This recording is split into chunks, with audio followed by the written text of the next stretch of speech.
우리에게 아무리 좋은 걸 주어도 관리하지 못하면 다 잃어버려요. 그러니까 우리에게 사실은 하나님이 너무도 좋은 것들을 많이 주셨거든요. 그런데 그것을 관리하지 못하고 지키지 못할 때는 모든 걸 잃어버리는 아픔을 당할 수가 있습니다.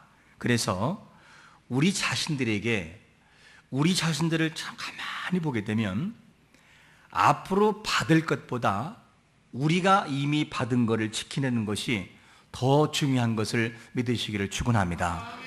사실은 하나님께 받을 것보다 이미 너무나 많은 걸 받았어요. 근데 그 받은 그것을 관리하지 못하고 지키지 못할 때가 너무나 많다는 거예요. 이게 우리 모습입니다. 우리가 6월은 특별히 호국 보훈의 달, 내일 현충일이기도 하고 이렇게 되는데 우리 개인과 가정과 이 나라와 민족 위에 뭔가를 더 채우기보다는 이미 주신 것을 잘 보존하고 관리만 해도 하나님의 은혜가 느껴지게 되고 임한다라고 하는 이 사실을 항상 잊지 말아야 될 것입니다. 그렇다면 우리는 이미 어떤 것을 받았고 어떻게 관리하고 있는지, 그리고 어떻게 우리는 지금 지켜내고 있는지를 보는 것이 참 중요합니다. 여러분, 우리에게 부여하신 하나님의 은혜와 하나님의 것을 관리하고 지켜낼 수 있는 은혜가 임하시기를 축원합니다. 자, 그러면 먼저 아담이라고 하는 사람, 오늘 본문에 등장하는 이 아담이라고 하는 사람은 어떤 것을 받았고 어떤 것을 소유하고 있는가, 이거를 살펴보도록 하겠습니다. 창세기 2장 7절을 먼저 보시면 이걸 주셨어요. 시작. 여호와 하나님이 땅의 흙으로 사람을 지으시고 생기를 그 코에 불어넣으시니 사람이 생명이 되니라. 흙덩이라고 하는 존재에서 하나님이 뭘 줬느냐? 영원토록 살 수 있는 생명을 주었어요. 이것이 하나님의 은혜였습니다. 그러니까 아담이라고 하는 사람은 영원부터 영원까지 살 수 있는 은혜를 부여받은 거예요. 그러면 아무것도 아닌 존재인 우리에게 하나님께서 생명을 주셨는데 이 생명이라고 하는 것은 뭘까? 뭐가 생명입니까? 생명이라고 하는 것은 어떤 부분에 속하냐면 영혼, 자아, 그리고 우리의 마음과 감정이라고 하는 것을 생명이라는 그 속에 다 들어있는 부분이에요. 그러니까 하나님께서 흙덩이 같은 우리 존재에게 뭘 주었느냐? 영혼이라고 하는 죽지 않는 영혼의 존재를 하나님이 주셨고, 그리고 흙덩이에 속한 나약한 존재 속에 의지를 주었어요. 그리고 뭔가를 판단할 수 있는, 결정할 수 있는 결정권을 주었어요. 이게 뭐냐? 하나님이 주신 생명이라고 하는 속에 들어있는 우리의 모습입니다. 여러분, 하나님이 우리에게 생명을 주신 것을 감사하시기를 축원합니다. 이게 하나님의 은혜라는 것이죠. 그뿐인가요? 더 큰 은혜가 뭐냐면 아담에게 주신 것이 뭐냐면 창세기 2장 8절에서 이렇게 말씀합니다. 시작. 여호와 하나님이 동방의 에덴에 동산을 창설하시고 그 지으신 사람을 거기에 두시니라. 아담이라고 하는 사람은 생명만 받은 것이 아니라 에덴의 축복, 가장 행복하고 가장 좋은 에덴이라는 곳에 하나님이 그를 두셨다는 거예요. 여러분, 하나님이 오늘도 우리에게 가정과 이 나라 민족이 세운 것은 곧 그것이 에덴이라고 하는 사실을 항상 잊지 않고 살아가기를 축원합니다. 하나님이 너무도 많은 걸 우리에게 주었어요. 그런데 그 동산 안에는, 에덴이라는 곳에는 너무도 먹을 것이 많이 있었고 마음껏 누릴 것이 너무나 많이 있었어요. 그러나 하나님이 아담에게 준 것은 너무 나약한 것을 맛보기로 보여준 것이 아니라 최고를 주신 거예요. 최고의 생명, 영생을 주셨고 그 영생과 함께 최고의 행복을 누릴 만한 에덴의 복을 함께 주었어요. 이것이 뭐냐? 아담에게 주신 그런 놀라운 복이었습니다. 그러니까 아담이라고 하는 사람이 살아가는 모든 삶은 하나님의 사랑의 흔적이고 입김이었어요. 그러니까 아담이라고 하는 사람 자체가 뭐냐면 숨쉬고 있는 자체가 하나님의 사랑의 표현이었어요. 표현. 그 자체가 이게 하나님의 은혜로 살고 있는 아담의 모습이었고 에덴에 거하는 이 아담의 모습이었습니다. 그런데 이렇게 좋은 것을 받아도 그거를 관리하지 못하면 참 낭패를 보는데, 그러면 하나님께서 아담에게 많은 걸 주었어요. 그럼 많은 것을 받은 아담에게는 어떤 의무가 있을까? 의무가 반드시 따라와요. 그 의무가 뭐냐면 창세기 2장 15절은 이렇게 말씀합니다. 시작. 여호와 하나님이 그 사람을 이끌어 에덴 동산에 두어 그것을 경작하며 지키게 하시고, 하나님은 주신 것으로 끝나는 것이 아니라 주신 다음에 뭐라고 말씀하냐? 그것을 뭐하고 뭐하라고요? 경작하며 지키라는 거예요. 이것을 하나님 우리에게 허락했다는 거죠. 여러분, 하나님이 우리에게 부여하신 모든 물질과 가정과 자녀와 모든 삶을 믿음으로 잘 경작하고 지켜내기를 축원합니다. 이것이 아담의 의무였어요. 그러면 경작이라는 단어와 지킨다는 단어를 합쳐서 말씀드리면 어떤 뜻이 있을까? 이 경작과 이 지킨다는 개념은 수고하다, 봉사한다, 다른 말로 말하면 지키고 보존하고 간직한다는 말이 다 들어있어요. 그러면 아담이라고 하는 사람에게 생명 최고의 영원이라는 복을 받았고, 그가 누리는 모든 에덴의 복은 최고의 복이었어요. 그러면 그것을 어떻게 되느냐? 수고하고 봉사하고 지키고 보존하고 간직할 의무가 아담에게는 있었어요. 이거를 잊지 말아야 돼요. 그러므로 아담이라고 하는 사람에게 많은 것을 주셨고 아담은 받았으나 아담에게는 거룩한 부담감이 뭐냐? 이거를 보존하고 지켜야 된다라고 하는 거룩한 부담감이 항상 있어야 되는 것이죠. 여러분, 하나님이 우리에게 가정을 주시고 이 나라와 민족을 주신 것은 그거를 지키고 보존하라고 주신 것이지 그거를 깨라고 준 것이 아닌 것을 믿으시기를 축원합니다. 많은 사람들이 나라와 민족을 위해 죽어져 갔어요. 그 중에 너무도 많은 믿는 자들이 있었어요. 생명을 바치고 하나님을 위해서 생명 걸은 사람이 한둘이 아니었어요. 그걸 우리는 보존하는 것이 너무나 중요한데 나라와 민족의 중요성을 지금은 너무나 사람들이 모르고 살아가요. 참 이게 우리의 모습이기도 합니다. 그러므로 아담이 아무리 많은 걸 받아도 그거를 지키지 못하고 관리하지 못하고 경작하지 못하면 모든 것은 다 허물어지고 말아요. 그렇다고 한다면 아담이 지켜낼 것이 이것뿐인가? 또 있어요. 그것이 뭐냐? 창세기 2장 16절과 17절은 이렇게 증언합니다. 시작. 여호와 하나님이 그 사람에게 명하여 이르시되 동산 각종 나무의 열매는 내가 임의로 먹되 선악을 알게 하는 나무의 열매는 먹지 말라. 내가 먹는 날에는 반드시 죽으리라 하시니라.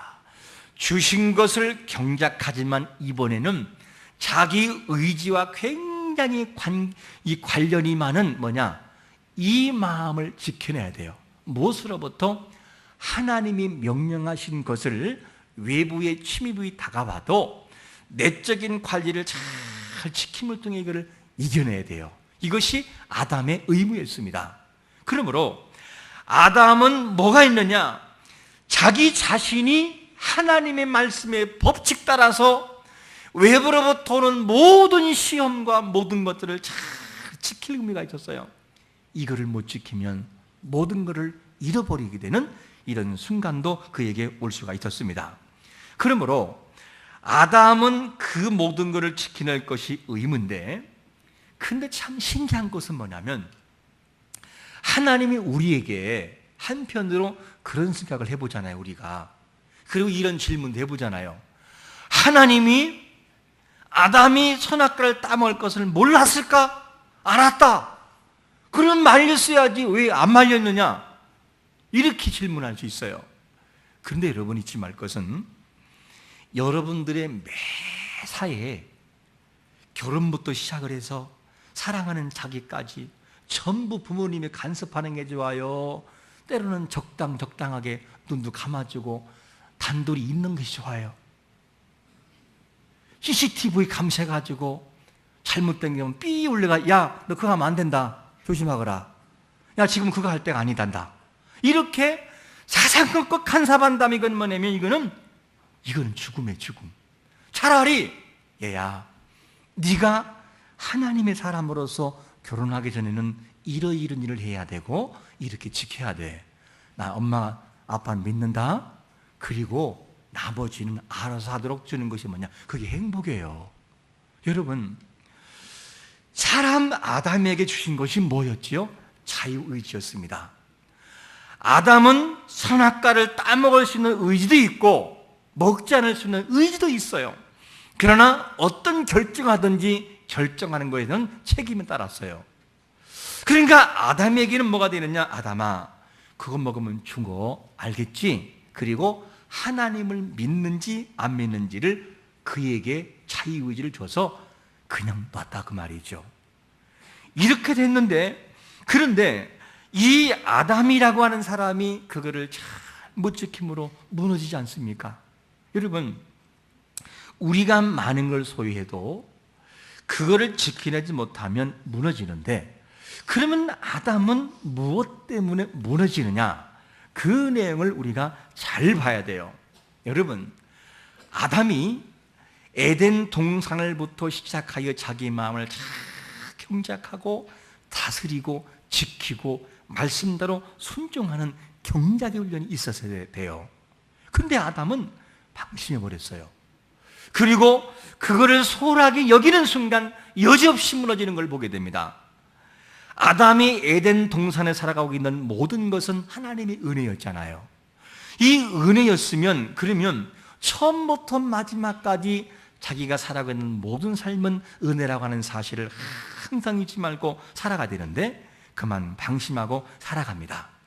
우리에게 자유의지가 있어요. 그런데 그 자유의지는 나를 위해서 쓰라고 준 것이 아니라 하나님이 보시기에 좋았다라고 하는 좋은 일을 위해서 일하라고 주신 것을 믿으시기를 축원합니다. 그러니까 하나님이 보시기에 좋은 일을 하면 우리에게도 좋은 일이 생기는 거예요. 지금 당장 좋은 일이 생기지 않는 것처럼 보여도, 그런데 하나님을 바라보고 나아가면 뭐가 되느냐? 하나님이 그 다음은 책임지는 것을 100% 믿으시기를 축원합니다. 이게 성경의 원리예요. 그런데 이 아담이라고 하는 사람이 자유의지를 가지고 잘못 썼어요. 우리에게도 마찬가지죠. 하나님의 영광을 위해서 자유의지를 주시고 이거를 줬는데 자꾸만 하나님을 위해 쓰지 않고 욕심과 정욕과 잘못된 것을 써버리면 무슨 일이 벌어집니다 아십니까? 그때부터는 감당할 수 없는 일들이 벌어지는데, 예를 보겠습니다. 로마서 1장 21절에서는 뭐라고 말씀하느냐? 시작. 하나님을 알되 하나님을 영화롭게도 아니하며 감사하지도 아니하고 오히려 그 생각이 허망해지며 미련한 마음에 어두워졌나니, 하나님이 부여하신 것을 가지고 영광 돌리지 않으니까 하나님이 어떤 조치를 취할까? 그 다음에가 중요합니다. 이런 조치를 취해버려요. 로마서 1장 28절 시작. 또한 그들이 마음이 하나님 두기를 싫어하며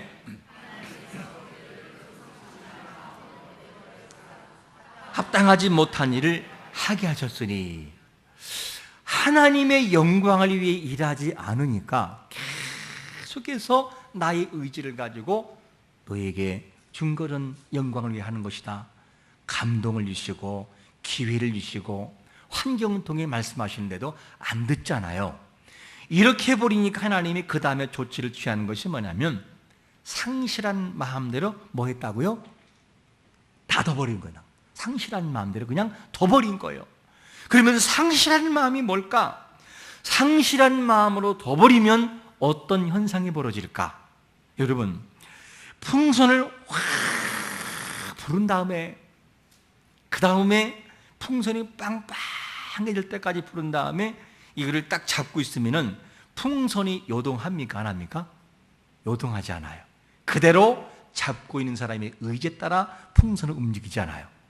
주인이 움직이는 대로 풍선은 움직이지만, 그런데 그를 딱 입구를 탁 놓는 순간 어떻게 될까요? 어디로 갈지 알아요, 몰라요? 풍선이 돈이 없어서 안 사보신 분들은, 안 불어보신 분들은 모르겠으나 풍선을 불어보면 어디로 갈지를 예측이 안 돼요. 위로, 아래로, 땅으로, 좌우로 수백 키 올라가고 감당이 안 돼요. 상실한 마음이라는 것은 뭐냐? 바로 그런 마음인 거예요. 사람의 속성과 죄성은 뭐와 같으냐? 바람에 빵빵하게 불어있는 풍선처럼 어디로 튈지를 몰라요. 그래서 하나님께서 이 애굽왕 바로에게 뭐라 하겠습니까? 강팍한 마음대로 내뒀다간 말이 무슨 말이냐? 자기가 하고 싶은 대로 그냥 둬버렸다 그 말이에요. 그러니까 감당할 수 없는 모습으로 바뀌어져 버려요. 여러분, 그러니까 하나님 앞에 영광 돌릴 때 하나님이 안 잡고 내버려 둬버리면 인생은 정말 막 나가요. 인생은 하염없이 불행해집니다. 그래서 그 단적인 예, 탁 놨더니만 무슨 현상이 있을까? 그것을 좀 길지만 로마서 1장 29절 이하를 같이 읽겠습니다. 시작. 악의가 가득한 자여, 시기, 살인, 분쟁, 사기, 악독이 가득한 자여, 수근수근하는 자여, 비방하는 자여, 하나님께서 미워하시는 자여, 능욕하는 자여, 교만한 자여, 자랑하는 자여, 악독을 도모하는 자여, 부모를 거역하는 자여, 오미한 자여, 배약하는 자여, 무정한 자여, 무자비한 자라. 그들이 이 같은 일을 행하는 자는 사형에 해당한다고 하나님께서 정하심을 알고도 자기들만 행할 뿐 아니라 또한 그런 일을 행한 자들을 옳다느니라. 보세요.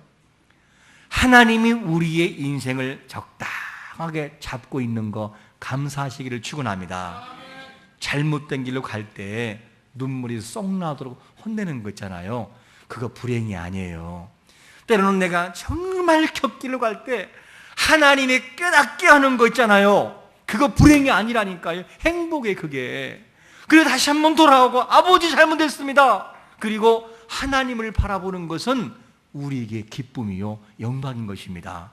그러므로 언제 어디서나 우리의 주신 자유의지를 가지고 우리 스스로만 위해서만 쓰지 말고 하나님이 기뻐하실 결정과 하나님이 기뻐하실 일을 멋있게 감당하는 자가 되시기를 축원합니다.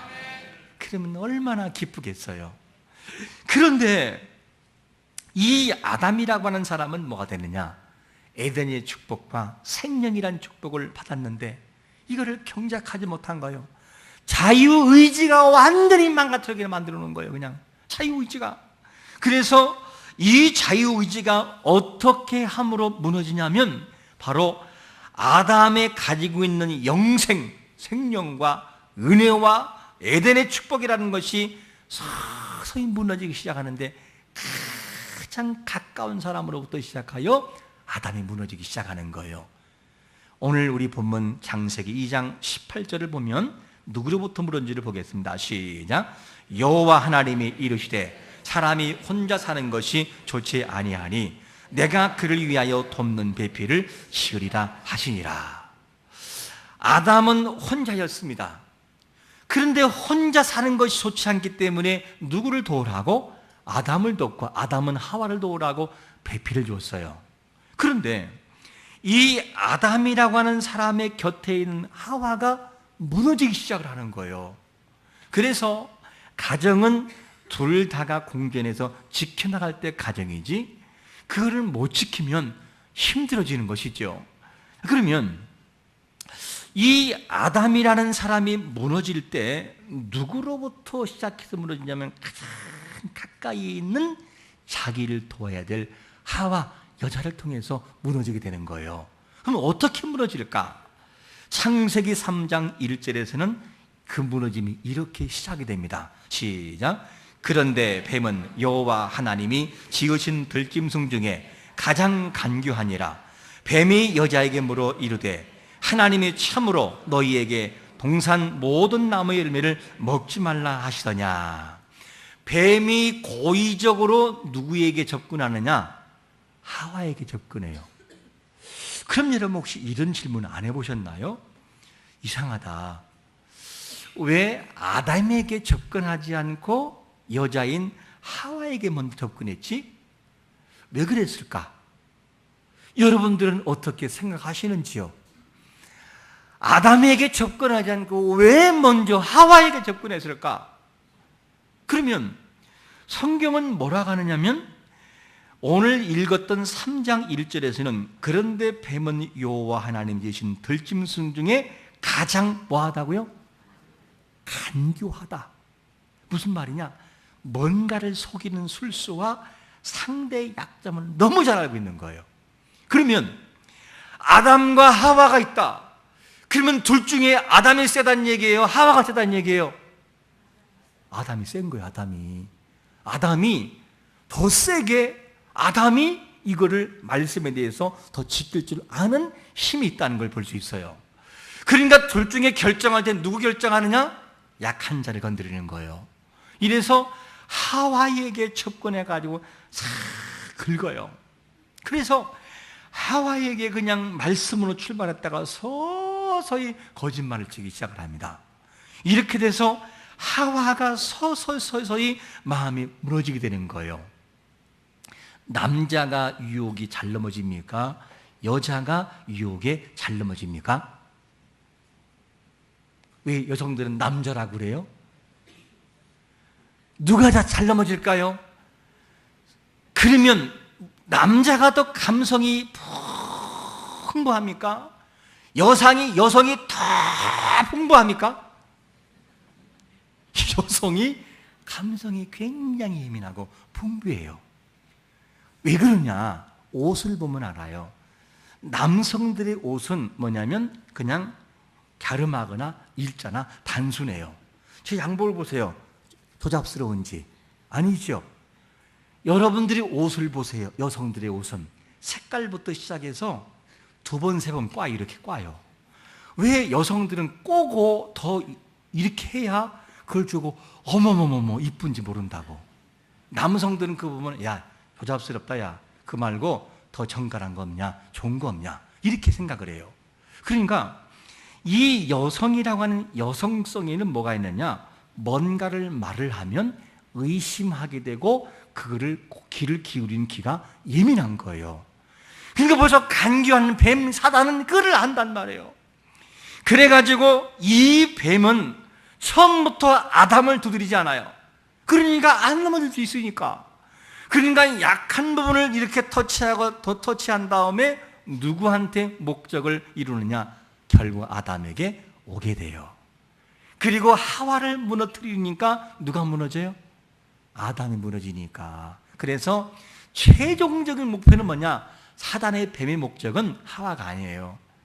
하와가 만약에 넘어지고 그거를 끝나버리고 남자 아담이 이 선악과를 가져왔을 때 여보 왜 이것을 가져왔느냐고.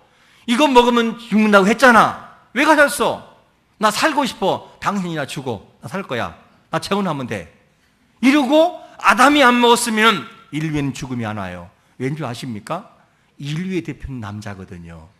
그러니까 뱀의 목적의 최종적인 목적은 하와가 아니라니까요. 누구였어요? 아담이에요. 인류의 대표 조상 남자 아담이었어요. 그러니까 하와의 약한 부분을 위해서 간접적으로 이 본질을 무너뜨려 놓아요. 이게 뭐냐? 뱀의 간교한 술수인 것을 볼 수가 있습니다. 여러분, 우리는 여기에서 한 가지 볼 수 있는 것이 뭐냐면 우리 개인이 무너지는 거 큰 것 때문에 무너지는 거 아니에요. 우리의 가정 너무 적은 것으로부터 출발되는 것이 아니라 너무 큰 것으로부터 출발되는 것이 아니라 너무 사소한 적은 것으로부터 시작하여 이게 무너지는 거예요. 부부싸움도 보세요. 법원에 가는 것도 보세요. 어떻게 가지요? 여보 해가지고 말을 해가지고 그냥 상대가 말 안 주니까 그래? 한번 해보자. 누가 이긴 해보자. 여보 미안해요. 내가 생각이 짧았어요. 내가 잘못한 것 같아요. 요 말 한마디 하는 자존심 못해가지고 뭐냐. 그래 알았어. 갈 때까지 가보지 뭐. 도장 찍나 안 찍나 보자. 여기까지 가버리는 거예요. 그러니까 적은 것으로부터 시작하여 본질을 깨뜨리는 것이 뭐냐? 사단의 전략이에요. 참 신기합니다. 이 나라와 민족 깨지는 것을 뭐냐면 큰 것 때문에 깨지는 것이 아니라 요만한 작은 사상과 잘못된 부르주아 좌경 사상으로부터 시작해서 이런 사상으로부터 시작해서 민족이 파괴되는 거예요. 이게 너무나 중요한지 몰라요. 여러분, 우리는 여기서 다시 한번 질문해 보시기 바랍니다. 우리 개인의 신앙은 어떻게 경작되고 있으십니까? 여러분들의 개인의 한번 기도의 그래프를 쭉 그려보세요. 내 인생의 그래프를 한번 그려보세요. 오늘 집에 가서 나는 어떻게 왔는가? 내 출발부터 시작하여 내가 지금 어디를 걷고 있는지 한번 그래프를 그려보세요. 그리고 나 자신이 지금 개인 기도 생활은 어떻게 이루어지고 있는지 한번 그래프를 그려보세요. 내가 여길 걷고 있는지, 내가 여길 걷고 있는지, 아니면 땅속에 들어가고 있는지, 아니면은 내 예배 생활 한번 그래프를 그려보시기 바랍니다. 예배 생활의 그래프가 하나님 앞에 드려야 할 예배가 이만큼이면 나는 어디 머물고 있는지, 나의 표시는 여기는 아닌지, 경작되지 않고 지키지 않으면 무너진다니까요. 그리고 우리 자신들, 하나님께서 나에게 말씀하신 아담아, 절대 선악하게 하는 실과는 먹지 말아라. 이 순종이라는 부분을 한번 체크해 보시기 바랍니다. 어디에 그래프가 그려지고 있는지. 그리고 하나님은 나에게 이 땅에 보내실 때의 최종적인 목표, 이 나라와 민족 내가 너에게 세웠다 한다면 너는 이 땅에 무엇을 왔느냐? 하나님의 거룩한 나라를 위해서 너는 존재한다라고 하는 이 사명을 주셨고 소명 주신 것을 얼마나 기억하고 살아가는지 그래프를 그려보세요. 과연 흔적은 있는지. 이런 것들이 경작되지 않고 지켜지지 않고 관리가 안 되면 우리는 무너진다니까요. 항상 우리가 이것을 기억하면서 살아가야 되는 것입니다. 그러므로 오늘 제목의 말씀이 뭐냐면 방어하라. 여러분, 외부로부터 다가오는 모든 공격을 어떻게 방어하십니까? 내적인 싸움이 진행되고 있을 때 우리는 어떻게 방어하십니까? 그리고 나의 신앙을 무너뜨리려고 할 때 우리는 그것을 어떻게 단호한 대처를 가지고 나가고 있는지 여러분 봐야 할 것입니다. 이 뱀이 하와에게 접근할 때 하나님의 말씀으로 단호하게 대처했다면 하와는 안 무너졌을 거예요. 그런데 그 말을 이렇게 가다 보니까 사단은 구체적으로 약한 부분을 다 알기 때문에 파고 들어오잖아요. 결국에는 무너지잖아요. 이걸 바라볼 때 우리 개인과 가정과 나라가 정말 하나님의 사람으로 하나님 말씀으로 경작되지 않고 지켜지지 않으면 우리도 똑같이 무너진다는 사실입니다. 우리가 반드시 이거를 알아야 된다는 사실이죠. 여러분, 지금도 세상의 세속과 세상의 문화는 신앙의 큰 빈틈을 비집고 들어와요. 야, 이거 한번 누려봐봐. 교회에서 줄 수 없는 행복이 있을걸? 한번 해보지 않겠니? 속삭여요. 야, 주일날 한번 빠지고 즐기는 기쁨이 어떤 기쁨인지 아느냐? 한번 해볼래? 그리고 싹싹싹싹싹 자기야 그러면서 우리에게 다가올 수 있어요. 명예라고 하는 이 모든 것이, 물질이라고 하는 이 모든 것이 우리를 싹 긁어가지고, 야, 교회 한번 빠진다고 돈이 나오냐, 뭐가 나오냐, 하루 일과 한번 해봐라, 얼마나 많은 것이 나오는지.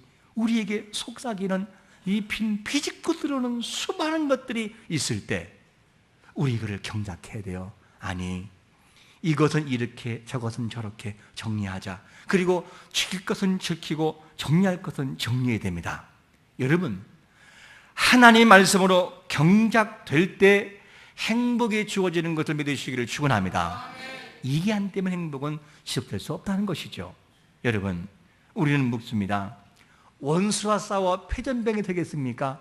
아니면 자신과 가정과 나라와 민족을 하나님의 말씀으로 싸워서 잘 경작하고 지켜냄을 통해서 승리자가 되겠습니까?